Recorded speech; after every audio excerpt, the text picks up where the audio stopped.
أعوذ بالله من الشيطان الرجيم بسم الله الرحمن الرحيم قال النبي صلى الله عليه وسلم ولكل سهو سجدتان. حضرات محترم،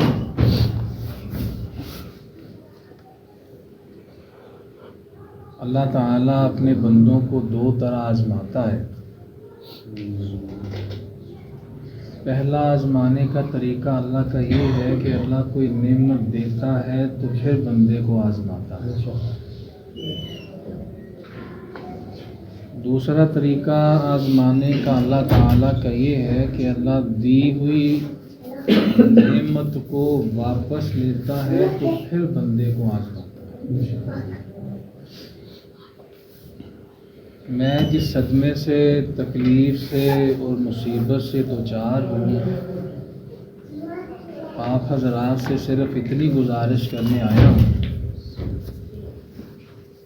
کہ آپ درد دل سے یہ دعا کریں کہ ان 10 سالوں میں نے جو تکلیف، مصیبت، صدمے اور آزمائشیں دیکھی ہیں، اللہ تعالیٰ مجھے اس امتحان میں پاس کرے. آمین آمین.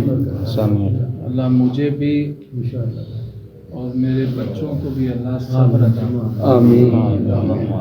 اور میری اہلیہ محترمہ کی اللہ مغفرت فرما دے، اللہ ان کی بخشش فرما دے، آمین. اللہ ان کے درجات بلند فرما دے، آمین. اللہ ان کو جنت الفردوس میں اعلیٰ مقام عطا فرما دے. آمین. احباب کے بار بار اصرار پہ، بار بار کہنے پہ، توجہ دلانے پہ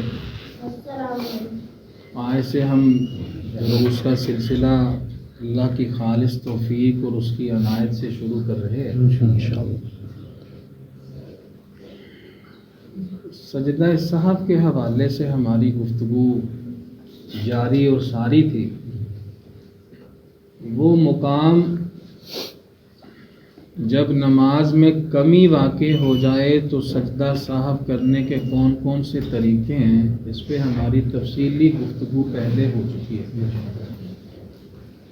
آج کے درس سے ہم اس کا جو دوسرا پہلو ہے، نماز کے اندر اضافے کے حوالے سے، اگر نماز میں اضافہ ہو جائے تو پھر بھی سجدہ سہو لازم آتا ہے. اس کے آگے 2 مرحلے ہیں. پہلا مرحلہ اس اضافے کا ہے. بعض چیزیں ایسی ہیں اگر ان کا اضافہ نماز میں ہو جائے تو ان پہ سجدہ سہو لازم نہیں آتا. ان میں پہلی چیز ہے نماز کے اندر قرات کا مسئلہ. آپ ایک ہی صورت کو نماز میں 2 دفعہ پڑھ لیں، جان بوجھ کے پڑھ لیں یا غلطی سے پڑھ لیں، قرات کے اضافے سے آپ پہ سجدہ سہو لازم نہیں. اسی طرح نماز کے اندر تکبیرات انتقال جو کہی جاتی ہیں، نماز کے آغاز میں ہم تکبیر کہہ کے اپنے ہاتھ باندھ لیتے ہیں. اسی طرح جب دوسری رکعت کے لیے ہم کھڑے ہوتے ہیں تو رسول اللہ صلی اللہ علیہ وسلم کے اعمال صالحہ کے مطابق کوئی بھی روایت ایسی نہیں ملتی جس میں اس چیز کا تذکرہ ملتا ہو کہ دوسری رکعت کے لیے جب آپ کھڑے ہوئے تو آپ نے رفع الیدین کیا.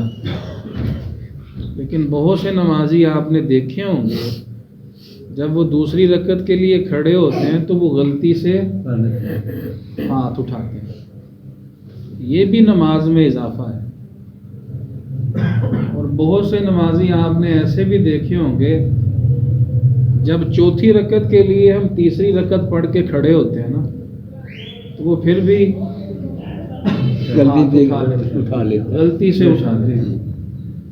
یہ بھی نماز میں اضافہ ہے، لیکن اس اضافے پہ سجدہ سہو لازم نہیں. باقی اس حوالے سے کچھ اور بھی گزارشات ہیں، وہ انشاءاللہ آئندہ آنے والے دروس میں آپ کے سامنے رکھیں گے۔ انشاءاللہ۔ اللہ سے دعا ہے اللہ حق بات کو سمجھنے کی اور اس پر عمل کرنے